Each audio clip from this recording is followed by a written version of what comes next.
Here on Democracy Now! I'm Amy Goodman with Juan Gonzalez as we turn now to Jerusalem. Gazan Hassan is with us, a Palestinian writer, project coordinator for the Jerusalem Center for Legal Aid and Human Rights. We want to first go to what happened yesterday in Jerusalem, not far from where Gazan is right now. We want to turn to Jared Kushner, the senior advisor to his father-in-law, the president of the United States, Donald Trump. He represented Trump at Monday's opening of the U.S. Embassy in Jerusalem. During his remarks, he described the protesters in Gaza as part of the problem.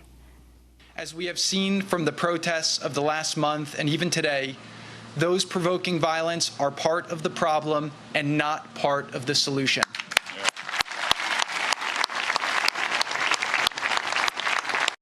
But those remarks were later excised from the official version of events. We're going to move from Jerusalem, where we've just lost our satellite feed, to Sweden, to Mohammed Shahada, writer and activist from the Gaza Strip and student of development studies at Lund University in Sweden, writing for Haaretz, The Forward, and other publications. His latest piece for The Forward is headlined, "All We in Gaza Want is that Israel recognize our humanity."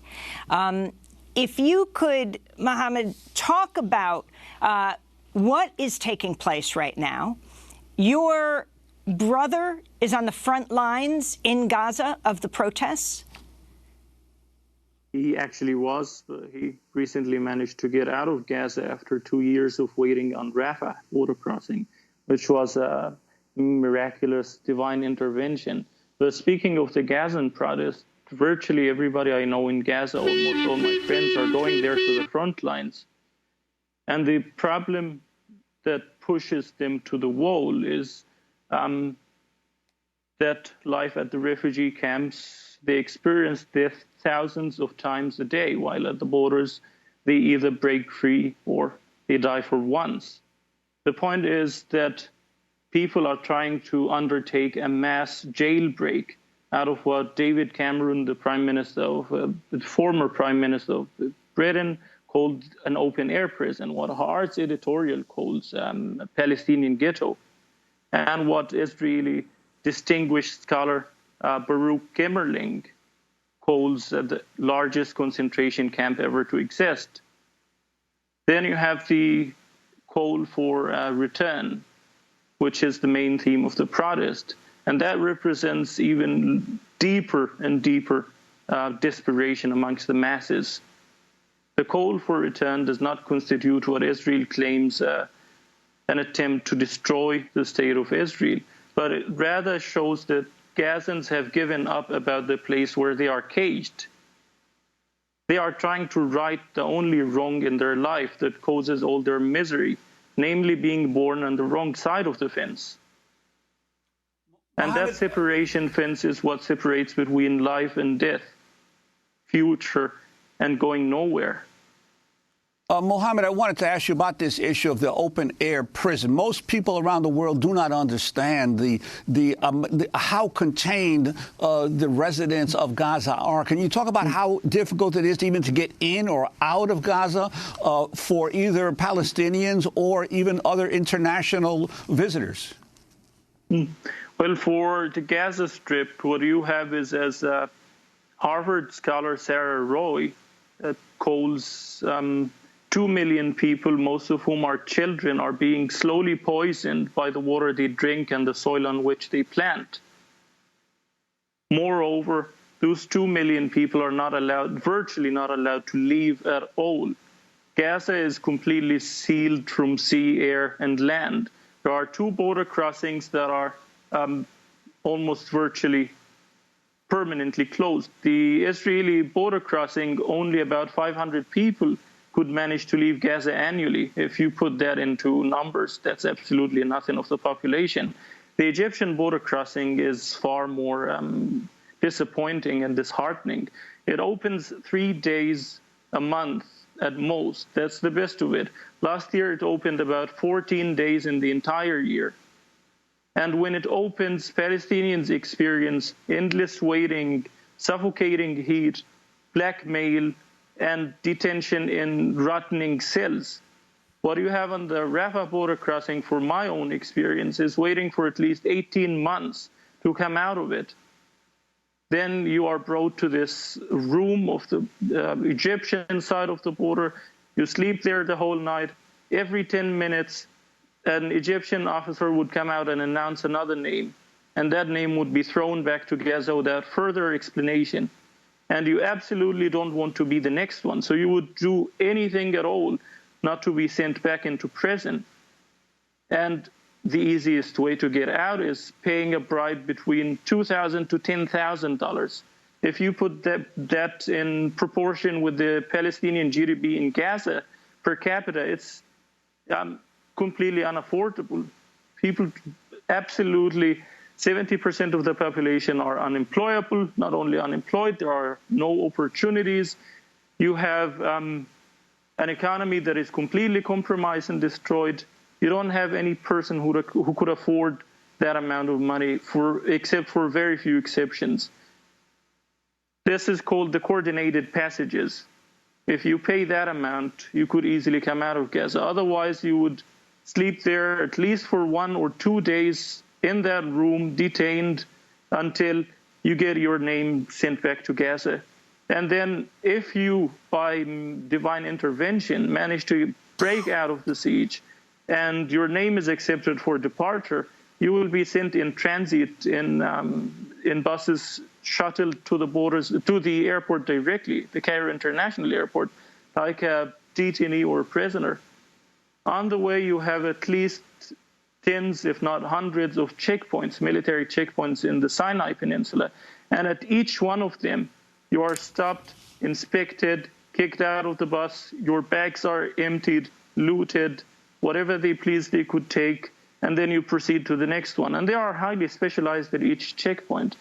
At the airport, you are deposited in what is called the transit room, which is basically an underground prison cell.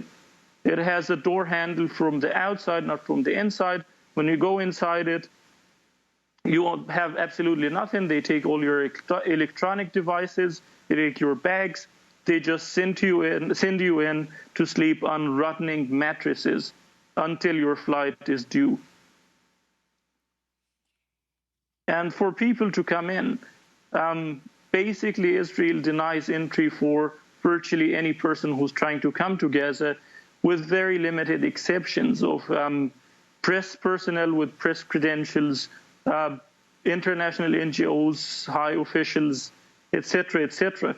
But there has been many cases where Israel denied entry for even the highest ranks in the United Nations. If you take, for instance, the High Commissioner of Human Rights, Zaid bin Ra'ad, he was denied entry into Gaza several times. If you take the diplomatic missions in the West Bank, the European diplomatic missions, I know many of the representatives there who were never allowed to Gaza except for once in their entire servitude term. And, of course, we just spoke to two leading lawyers, Vince Warren, head of the Center for Constitutional Rights, and Catherine Franke, a Columbia law professor. They went to Israel. They were deported right back to the United States. Mohammed, you have written many pieces for The Forward, for Haaretz, the newspaper in Israel. Among the pieces, what if it were your child killed in Gaza? And you started off by saying, my mother started to scream on Friday when she learned my 18-year-old brother went to Gaza border protests without telling her. She cried on and off all day in a state of hysterical panic until he returned back home safely at night. And you wrote an opinion piece for Haaretz, marching in Gaza, my brother risks death to feel free. And we must speak up against Israel's slaughter in Gaza, another piece you did for Vice. Mohammed, talk about the organizing of these mass protests that have been going on since March 30th, supposedly culminating today. For the mass protest, the main target or goal is basically finding life. People's livelihood has been completely destroyed behind the fence. Their future is glittering literally after the fence. If they manage to break out of Gaza, all the opportunities are waiting. They are no longer prisoners. And that's exactly what they want. The separation fence is a window for the people of Gaza to always stare at Israelis on the other side, leading a normal and organized life. This window does not awaken only jealousy, but also extreme anger and outrage. For how come on earth that the entire world is watching 2 million people chained to the ground, dying slowly, and doing absolutely nothing? And then you have the Israeli response to the nonviolent protesters. The logic behind it is basically best captured in recent footage released by the Israeli NGO B'Tselem, where one Israeli soldier in the West Bank advises his fellow soldier not to shoot at people from a distance, but to actually wait until they come closer and then turn one of them into a cautionary tale, because the soldier believes that this will prevent the rest from throwing rocks on the soldiers when one of them is put on a wheelchair for the rest of his life. This is exactly the same scenario repeating itself in Gaza. Israel is determined to teach Gazans a lesson that nonviolence is not the way forward. Nonviolence cannot get you anywhere. And Mohammed, I wanted to ask you about the visit of Ivanka Trump and Jared Kushner, the daughter and son-in-law of the president, to Jerusalem yesterday, because the White House talks about a propaganda effort, but really this visit in some degree was a propaganda effort because there is no embassy. This is just this was just to announce the beginning of creating the embassy there, moving it, but there's no embassy there. Could you talk about the impact on you and other Palestinians of this decision of the Trump administration? Well, the decision of the Trump administration represents for most young people in Gaza one extreme indication. The world is moving on. The status quo will not only be perpetuated, but is going to be worse. In Gaza, yesterday is remembered with such fondness. Today is in insufferable misery, unbearable slow death, and tomorrow will be worse. That's the rule. And if you're sick of your life, 2 shekels, half a dollar, will take you to the borders. This is the pattern of life that you have there. The visit of Ivanka Trump and Jared Kushner to Jerusalem yesterday was disappointing in the sense that the people of Gaza are relatively resilient to what they have endured and experienced. The tribulations, unspeakable tribulations of life, they pass through it alive. But the thing that kills their hopes the most is seeing that the world is standing ignorant and turning a blind eye to what is happening.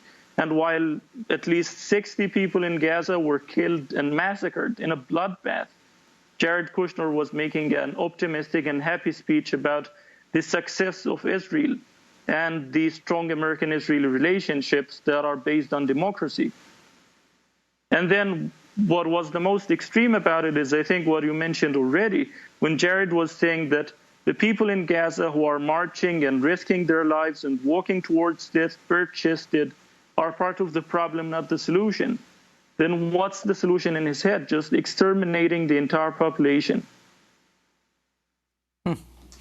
Mohammed Shahada, we want to thank you for being with us, writer and activist from the Gaza Strip, a student of development studies at Lund University. Stay with us as we turn now to Budur Hassan.